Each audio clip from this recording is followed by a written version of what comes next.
ցանկացած պետական գույք պետք է գնանշվի, որ մարդիկ հասկանան, որ դա արժեք ունի, որ ամեն ինչը ունի իր ծախսը, իր գինը,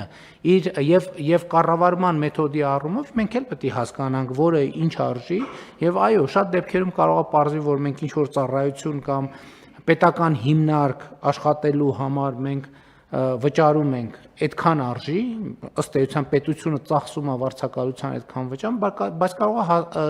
մասնավոր հատվածում ավելի լավ շենք 20% ավելի էժան կա եւ ինչու շուկան չակտիվացնել եւ բան չանել, հնարավորություն չտալ, որ մրցակցություն տեղի ունենա, մանավանդ մենք այդ պրակտիկան ունեցել ենք, մինչեւ այսօր էլ ունենք։ Շատ պետական կազմակերպություններ կան, որոնք մասնավոր հատվածից են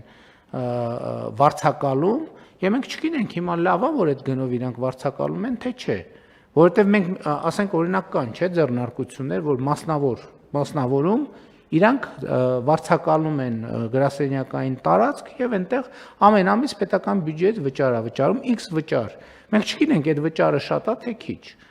որովհետեւ կարող է պարզվի, որ պետական շենքում կա հնարավորություն ավելի պակաս կամ ավելի շատ գնանշումով այդ ծառայությունը իրականացնել, բայց դրա փոխարեն իրականացվում է այլ կերպ։ Այնպես որ կարծում եմ, այո, իհարկե, էլի բարեփոխումը պետքա գնա, պետքա իր խնդրին հանդիպի, հասկանանք ոնց ենք այդ խնդրեմ լուծում կամ այդ խնդրեմը այդքան էլ մեծ խնդրեմ չի, բայց այս շատ կարևոր է նաև պետության եւ պետականության ընկալման տեսակետից, որ հասկանանք ամեն ինչը արժեք ունի, այն որ մենք այս աթոռների վրա նստած ենք, դա կոնկրետ արժեք ունի, գին ունի, կոնկրետ մի ժամ այս աթոռի վրա նստելը կոնկրետ գին ունի եւ այդ գինը վճարվում է։ Եթե չվճարվի, X պահի աթոռը կկոտրվի, էլ չենք կարող նստենք, հասկանում եք։